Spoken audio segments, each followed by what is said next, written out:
I want to talk to you about how to dispute a credit card charge. Now, you might be thinking that this is not a big deal, but it is a big deal because if you have a fraudulent credit card charge or just an erroneous credit card charge, this could actually have a ripple effect through your credit score, and you just never know how far that can go. So, let me give you an overview here. So, when we talk about disputing a credit card, you need to really understand everything should start by you checking your credit card statements more regularly. Okay, I'm not talking about every day though. Don't quote me on that. But once a week, that's totally good, right? You want to have a certain routine when it comes to checking your financial records, and your credit card statement is actually one. Even though your credit card actually comes once a month, you have the ability to check your expenses throughout the month through the lender's app or going online. Okay, so if anybody is trying to really scam you or you see a strange charge on your credit card statement, it's really important to actually follow the logic, the routine, the hacks that I'm going to teach you into this conversation. Okay, because everything is really important. Everything is correlated. And one thing for sure, under the Fair Credit Billing Act, because the law is on your side, under that law, all consumers have the right to dispute charges under certain circumstances, including unauthorized charges, card billing errors, problems with a purchase, fulfillment errors, a company fails to post payments or credits for your purchase return, and charges for which you request written proof of purchase. And so the law is pretty clear with those. Now, when I'm talking about unauthorized charges, I'm talking about things that happen when identity thieves buy and sell stolen credit card information on the dark web, and your card numbers were used without your permission. You can dispute those charges, not a problem. Now, you can actually dispute the charge when it comes to a credit card charge. You have 120 days, so that's 4 months to lodge a dispute and seek a chargeback. And you have to really do things within that time frame. By the way, boss, welcome back to the show. It's really a pleasure to have you here. Make yourself comfortable. You are going to enjoy today's conversation.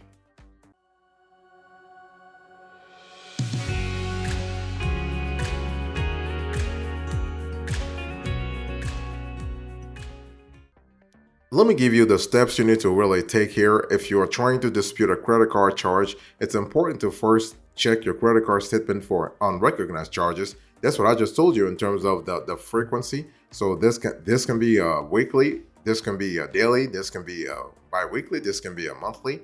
But we tell our clients to do this on a weekly basis. I mean, daily will be too much for you to actually look at your statements every single day. That's too much.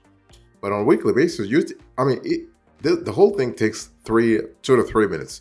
I'm talking about you automating everything. So you just check the statements, and basically, 2 to 3 minutes. In some cases, maximum 5 minutes. You do this, you are really safe. Okay, so check your credit card statements for unrecognized charges, and then you also want to really understand that you want to contact the retailer to find out more about the charge if there is any kind of charge that you don't really think about. Okay, and so if you see an unfamiliar charge, the first call you make should be to the merchant. Sometimes it's possible to resolve the matter directly with the retailer without any need to lodge an official dispute with your credit card company. So what you want to do is you want to contact the retailer to ask about the charge in question. You want to ask for information to ascertain whether it was a legitimate, accurate transaction. You might discover the charge was a purchase made by another unauthorized. Not unauthorized, another authorized. Especially if you have several authorized users, you might be surprised at what's really happening. But long story short, whomever you call, you got to have a clear idea about the conversation, how the conversation went. And how do you have a clear idea about the conversation if you do not record the conversation? So you want to record the conversation so that in the court of law, you really want to understand it's all about your dreams. It's all about if you're trying to really, let's say you want to validate a certain charge, you better really make sure that you look at it and you contact the retailer and you are satisfied with the answer that you are given. Okay, but you gotta be satisfied with the answer you were given. Boss, I want to have a quick, I want to remind you to this topic. We are having a quick conversation about how to dispute a credit card charge.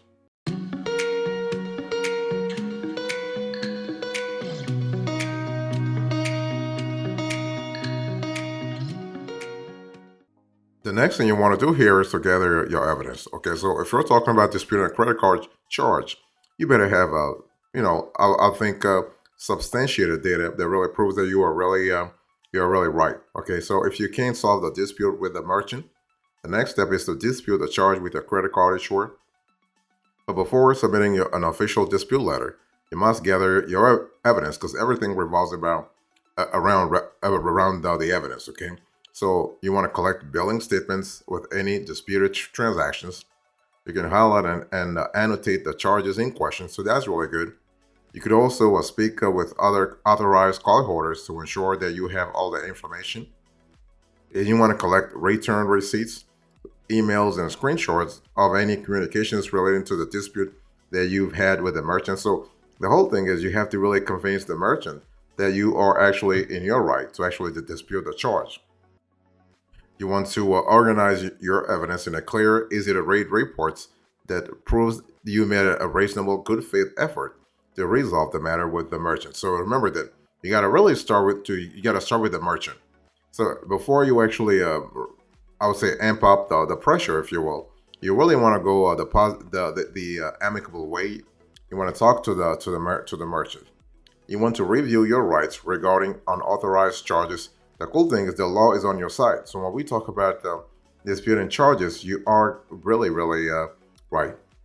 So to protect your rights, you must send a written billing error notice to your credit card company within 60 calendar days of receiving your statement.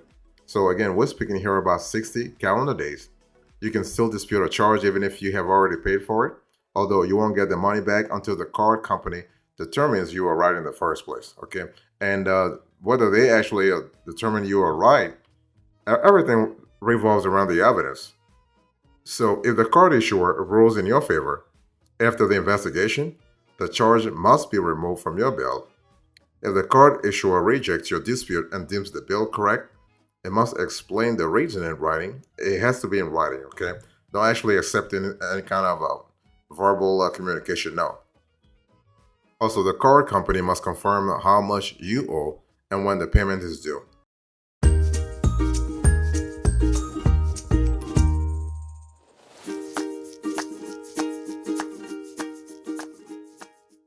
The next thing you want to do here is to file a report with local police and the Federal Trade Commission. So if we're talking about disputing a credit card charge, you better really involve the authorities as soon as possible, okay?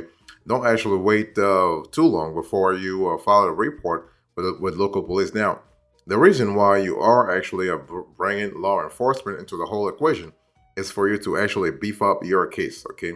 And so you also have you have certain rights under the Fair Credit, the Business Act. You can involve the Federal Trade Commission and local law enforcement. So when we talk about actually involving the FTC, that's important. If you actually first actually let's say you contact local police, so that when you actually contact the FTC later on, you are telling them, hey, listen, you've taken measures already to make sure the situation is remedied, but they're not really doing anything. So that will beef up your case a lot more. And so the next thing you want to do is you want to contact your card issuer by phone first.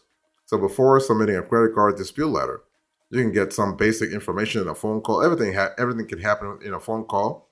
So when you have, let's say, when you have your evidence ready and are sure the matter cannot be resolved with the merchant, call the card company. So you start first amicably with a merchant, and if they're playing games with you, and they're not really fixing the issue a lot faster, you call the credit card company, your card company. And so we're gonna put on the screen here the phone numbers for the largest credit card issuers in the United States. So you have American Express, 1-800-528-4800. Bank of America, 1-800-732-9194. You have Capital One, 1-800-CAPITAL, so that's 227-4825. You have Chase, 1-800-432-3117. Citibank, you have 1-800-950-5114. You also have MasterCard, 1-800-627-8372. And then you have Visa, 1-800-847-2911. So you can see that you have all kinds of opportunity. Now, when you actually when you do this, you have to actually make sure that you explain everything to the card company. Boss, I want to quickly I want to remind you of today's topic. We are speaking about how to dispute a credit card charge.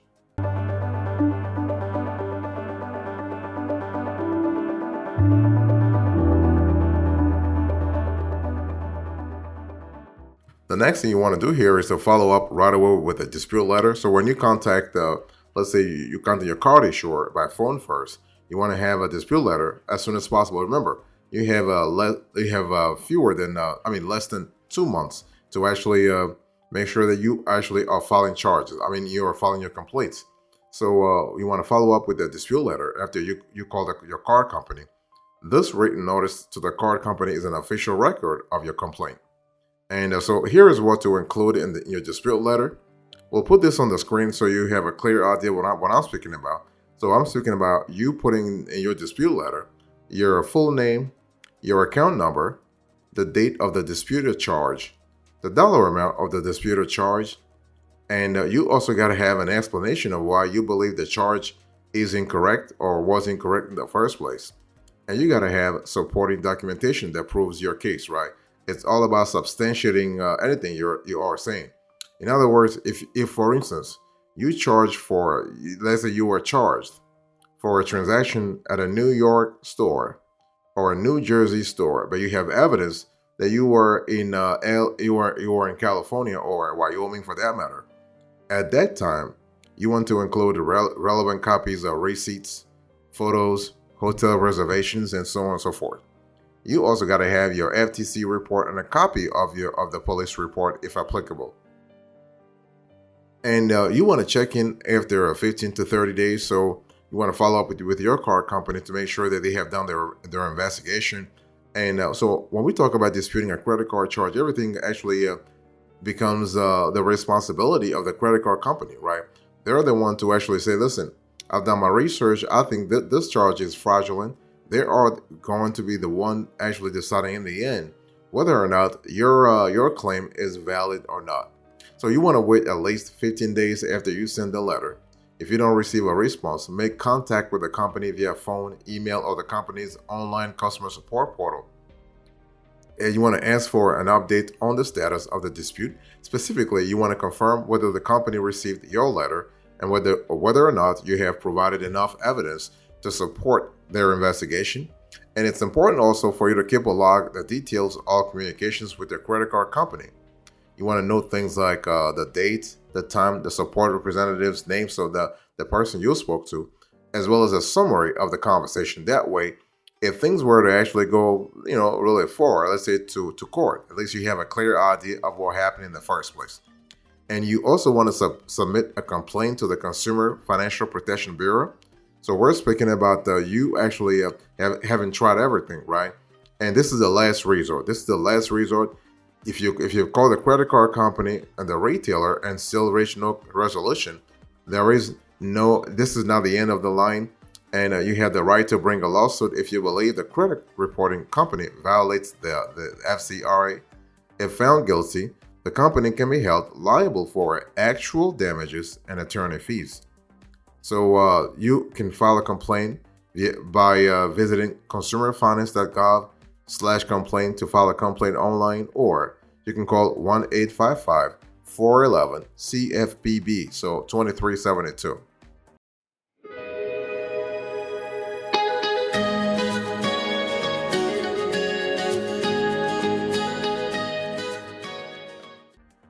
Let me give you the approach you need to really pay attention to when we talk about disputing a credit card charge. You really need to understand that everything revolves around timing, right? You have 30 days, 60 days, and 90 days. So when we talk about 30 days, it's important to understand that when you send, let's say, a dispute letter to your card issuer must acknowledge your dispute within 30 days. That's the first step. So after receiving your dispute letter, the company has another 60 days or 2 billing cycles to investigate. So they have to investigate, making sure. Now, when we talk about investigating,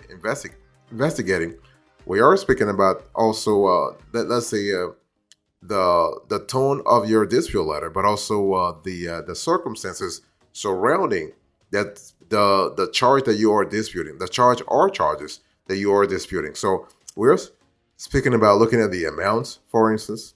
We are speaking about also the location, so the geography. We are also thinking about the chronology of the charge. Okay. Now, regardless of the outcome, the company must notify you in writing of its decision with an explanation of the reasoning. So if you disagree with the results, you have 10 days to respond. So remember those number of days. You have 10 days to respond if you disagree with the results. So when we talk about disputing, actually the circumstances or the transaction or even the potential impact to your credit score, remember that you have to understand that everything is is correlated to how long it took you to actually file the dispute, send the dispute letter in the first place. So if you wait you can't wait forever too, though. I mean, maximum 2 months is actually what we advise our viewers to do. Maximum 2 months, okay. And once you actually send we have tried everything, you contacted the merchant, and then you actually send a dispute letter. You don't send the dispute letter to the merchant, though. You send a dispute letter to the card issuer, because see, the whole thing is we are speaking about disputing a credit card charge. We're not speaking about disputing a merchant account charge, right? It's because everything goes through your credit card that we are having this conversation. So this is why you send your dispute letter to the card issuer.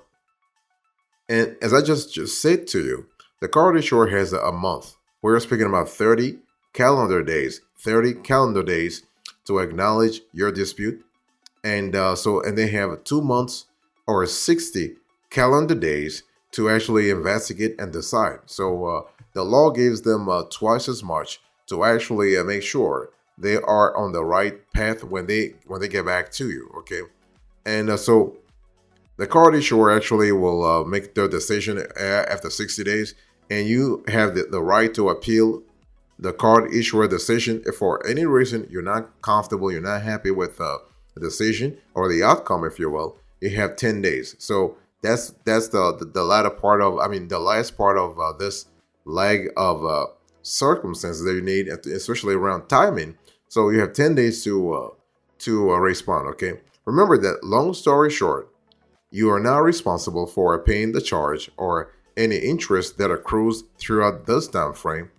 However, you should continue to make minimum monthly payments to your account during the investigation period, because the whole thing is you are trying to avoid actually lowering your credit score even further. So you want to really continue as if there's nothing here, there's nothing happening, but still making sure that you are following up on that dispute. Okay, very important.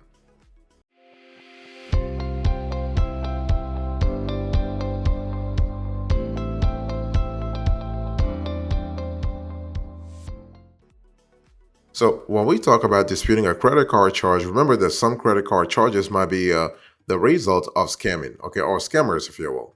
And and that happens more often than you can think about. And the whole thing is that something happened. Let's say you have an instance of data breach from a major financial institution, whatever. And those thieves, they go on the dark web to sell social security numbers, and also they also sell credit card account numbers. Okay, so you might have those scammers trying to really defraud you. So while disputing credit card charges, you need to really understand that you have a lot of ways to secure your credit cards, bank accounts, and finances against fraudsters. So you want to avoid storing your credit card information online. You want to use a visual credit card. I mean, we're talking about a digital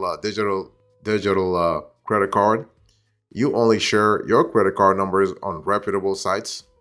You want to avoid the public Wi-Fi networks. You want to protect your devices with antivirus software and a VPN. a virtual private network. You want to learn the warning signs of phishing. Phishing is really important because scammers actually was phishing. Phishing is really when scammers use the fake emails, text messages, and voice messages to trick victims into sharing valuable personal information. So you can actually prevent phishing attacks when you know the warning signs, such as bogus links, strange typos, or suspicious messages that use urgent or threatening language. So the last thing you want to do here is to monitor your credit reports. So if you monitor your credit reports, if something were to happen, you know as soon as possible that something is wrong, and you can actually dispute things a lot faster. So you want to monitor your credit more often. And you can have, for instance, you can have a 24/7 3 bureau credit monitoring, and you want to have fraud alerts.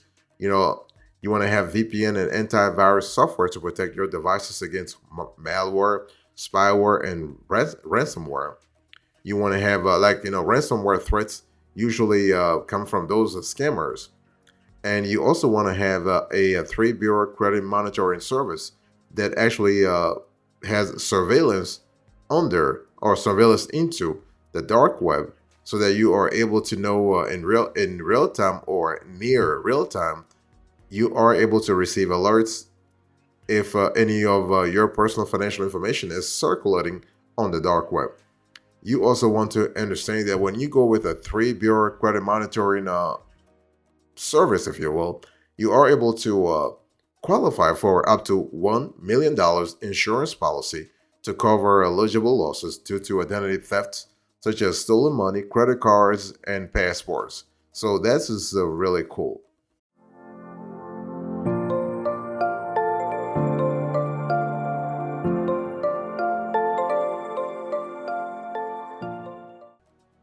Thank you so much for your attention. I really appreciate it. In today's conversation, I just spoke to you about how to dispute a credit card charge. And let me do a quick recap of the conversation. So I gave you the overview, and then finally the steps you need to take to dispute a credit card charge, as well as the approach you need to really think about. Thank you so much.